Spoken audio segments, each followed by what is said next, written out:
Good morning, girls. Today we will continue our lesson number 13, Serve the Poor. Today we will talk about a story about Sohan. Sohan was a poor farmer. He lived with his wife in a small hut.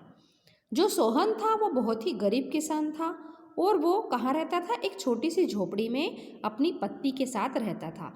Although Sohan was very poor, he was very generous and kind hearted. यद्यपि जो सोहन था वो बहुत ही गरीब था, लेकिन वो बहुत ही दयालु प्रकृति का था और बहुत ही सज्जन इंसान था. He loved God. One night when Sohan was in deep sleep, the God of mercy appeared in his dream and said, Sohan, I am pleased with your kindness. I will visit you tomorrow. Make something delicious for me.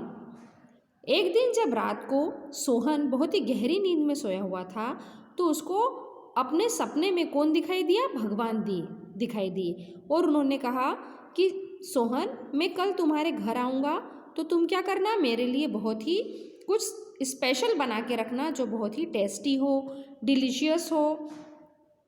Next morning when Sohan woke up he was very excited. दूसरे दिन जब सोहन उठा तो वो बहुत ही excited था. He told his wife about his dream. After this he went to the market and used all his money to buy fruits and vegetables. उसके बाद में वो सुबह उठा तो उसने क्या करा, अपने सपने के बारे में अपनी पत्नी को बताया और फिर वो मार्केट चला गया. मार्केट गया तो उसके पास में जितने भी रुपए थे वो सभी उसने खर्च कर दिए सामान खरीदने में. उससे वो बहुत तरह तरह के फ्रूट्स लेकर के आया और वेजिटेबल्स लेके आया. He asked his wife to make something special, something delicious with the vegetables.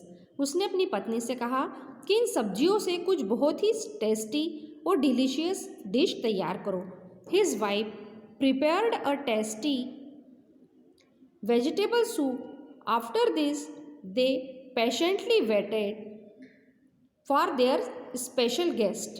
अब जो उसकी पत्नी है उसने उन सब्जियों का उपयोग करके एक बहुत ही टेस्टी सूप बनाया और फिर वो लोग भगवान की इंतज़ार करने लगे. उनके घर पे उस रोज गेस्ट के रूप में कौन आने वाले थे? गॉड आने वाले थे. He looked out of his window. He saw an old man shivering in the cold. He took pity on the old man and gave him his blanket and a hot cup of tea which he had made for himself. जब वो लोग अपने guest के लिए wait कर रहे थे तो उन्होंने एक आवाज़ सुनी. उनकी खिड़की से बाहर उन्होंने देखा कि एक बूढ़ा आदमी ठंड से काँप रहा है. तो जो सोहन था उसको बहुत दया आई उस ओल्ड मैन के ऊपर, तो उसने उस बूढ़े आदमी को ब्लैंकेट दिया ओढ़ने के लिए और एक गर्मा गर्म एक कप चाय दी पीने के लिए जो उसने अपने खुद के लिए बनाई थी. The old man thank Sohan and went away. तो जो वो बूढ़ा आदमी था वो बहुत खुश हुआ, उसने सोहन को धन्यवाद दिया और वहाँ से आगे चला गया. Then Sohan hear the cry of a baby. उसके बाद में सोहन ने एक छोटे से बच्चे के रोने की आवाज़ सुनी. ही looked out of his window. उसको भी उसने अपनी खिड़की में से देखा. ही सा woman weeping because she could not feed her hungry baby with milk. उसने देखा कि एक जो औरत है वो इसलिए रो रही है क्योंकि वो अपने छोटे से बच्चे को दूध नहीं पिला पा रही है. Sohan took pity and gave her all the milk he had at home. जो सोहन है उसको उस महिला के ऊपर दया आ गई और उसके घर में जितना भी दूध था वो सभी उसने उस महिला को दे दिया. After drinking the milk the baby smiled at Sohan and they both left. जब बच्चे ने दूध पी लिया तो वो खुश हो गया और उसने एक प्यारी सी स्माइल दी सोहन को. उसके बाद में वो बच्चा और उसकी मम्मी दोनों ही वहाँ से चले गए. Sohan was very sad. अब जो सोहन था वो बहुत ही दुखी था.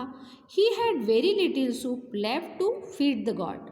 अब उसके पास बहुत थोड़ा सा ही सूप बचा था, किसको देने के लिए? गॉड को देने के लिए. There were no fruits, he became very upset. अब उसके पास में कोई फल भी नहीं था, अब वो बहुत दुखी हो गया। He began to pray to God, forgive him. Suddenly there was a sound and a strange light came in his room। अब जो सोहन था वो बहुत दुखी हुआ और उसने भगवान से माफ़ी मांगी कि मेरे पास में कुछ भी नहीं है, जो सूप है वो भी बहुत थोड़ा सा बचा है, मेरे पास में और फ्रूट्स और वेजिटेबल्स भी नहीं है ताकि मैं दूसरा सूप बना लूँ। तो वो भगवान से माफ़ी मांगने लगा कि मेरे पास में आपके लिए, आपको देने के लिए कुछ खास नहीं है। तब उसने एक अलग ही तरह की आवाज़ सुनी और उसको ऐसा महसूस हुआ कि उसका जो रूम है उसमें एक अलग तरीके की लाइट आ गई है, प्रकाश आ गया है उसके रूम में। In this light he saw a shivering old man, a hungry old woman and a baby, each one of them there were saying it was me. उस लाइट में उसको क्या दिखाई दिया? एक बूढ़ा आदमी जो कि ठंड से काँप रहा है। फिर उसको एक छोटा सा बच्चा दिखा जो कि एक बूढ़ी महिला के साथ में है, और हर कोई उससे क्या कह रहा है कि इट वॉज मी, वो मैं ही था। मैं ही था मतलब कौन था? मैं खुद था, मतलब मैं गॉड था जो कि इस रूप में तुम्हारे सामने आया। Sohan understood that it was god who came to him from time to time in different forms. अब जो सोहन था वो समझ गया था कि उसके घर पे कौन आया था? गॉड ही आए थे, जो अलग अलग समय पे अलग अलग रूप बना के उसके सामने आए थे। He was blessed by god for being so kind to the poor people. और उसको भगवान ने क्या आशीर्वाद दिया कि तुम क्या करते रहो, हमेशा इसी तरीके से लोगों की मदद करो। भगवान ने उसको आशीर्वाद दिया। And now the time of moral of this story. अब इस कहानी से हमने क्या सीखा, इसका समय आ गया है। Service to mankind is service to god. इस कहानी से हमने ये सीखा कि यदि हम किसी भी व्यक्ति की मदद करते हैं, किसी मनुष्य की मदद करते हैं, तो इसका मतलब है कि हमने क्या किया? हमने गॉड की सर्व की, मतलब हमने ईश्वर की सेवा की।